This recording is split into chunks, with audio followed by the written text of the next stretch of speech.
নমস্কার বন্ধুরা, আমার চ্যানেলে তোমাদের সকলকে স্বাগত। আজ আমি আপনাদের সঙ্গে শেয়ার করছি চিকেনের একটা নতুন ধরনের রেসিপি, যেটা খেতে খুব সুস্বাদু বা অন্য একটা স্বাদ হয়। সেই ধরনের রেসিপি একটা শেয়ার করছি। তার জন্য আমি বোনলেস চিকেন নিয়েছি। চিকেনগুলো ভালো করে আমি ধুয়ে পরিষ্কার করে রেখেছি। একটা ছুরির সাহায্যে আমি ভালো করে কেটে নেব। এইভাবে আমি একটা ছুরির সাহায্যে কেটে নিচ্ছি।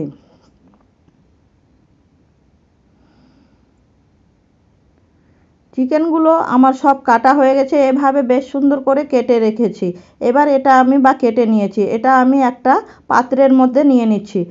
এবার পরিমাণ মতো তার মধ্যে লবণ দিচ্ছি, আর হাফ চামচ অরিগ্যানো, হাফ চামচ গোলমরিচ গুঁড়ো, আর হাফ চামচ লঙ্কা গুঁড়ো। সমস্ত গুঁড়ো মশলাগুলো দিয়ে চিকেনটা আমি ভালো করে মেখে নিচ্ছি। এবার এটাকে টেস্টি করার জন্য বা খেতে আরও স্বাদ ভালো হওয়ার জন্য তার মধ্যে আরেকটু দিয়ে দিচ্ছি লেবুর রস। লেবুর রসটা দিয়েও আমি ভালো করে মেখে নিচ্ছি।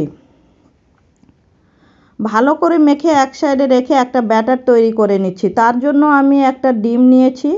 ডিমটা আমি ভালো করে গুলে নিচ্ছি। ডিমটা এভাবে ভালো করে গুলে নেওয়ার পরে এর মধ্যে আমি নর্মাল জল দিয়ে দিচ্ছি। সামান্য নর্মাল জল দিয়েও আমি ভালো করে ব্যাটারটা গুলে নিচ্ছি। ব্যাটারটা কতটা ঘনত্ব হবে সেই পরিমাণে আমি ময়দা দিয়ে ব্যাটারটা তৈরি করে নিচ্ছি। এবার 2 চামচ ময়দা দিয়ে ভালো করে গুলে নিচ্ছি। কতটা গাঢ়ত্ব হবে সে অনুপাতেই আমি অল্প অল্প ময়দাটা দিয়ে ভালো করে গুলে নিচ্ছি। যেহেতু পাতলা হয়েছে তার জন্য আরও 1 চামচের বেশি ময়দা দিয়ে আমি ভালো করে ব্যাটারটা তৈরি করে নিচ্ছি।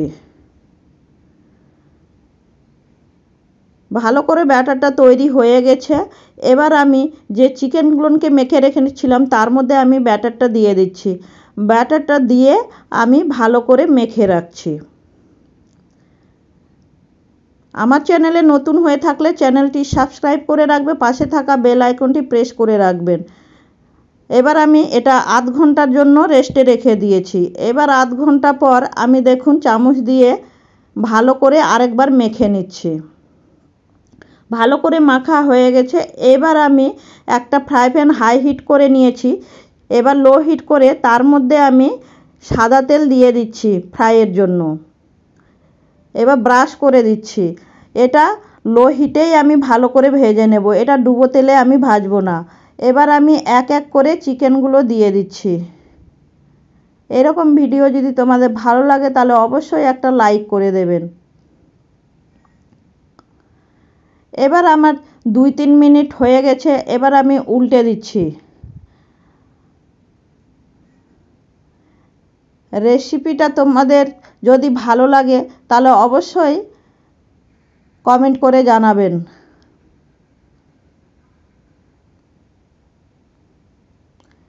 এভাবে আমি 12 থেকে 15 মিনিট ভালো করে উল্টে পাল্টে 2-3 মিনিট পর পর উল্টে পাল্টে আমি ভেজে নিচ্ছি।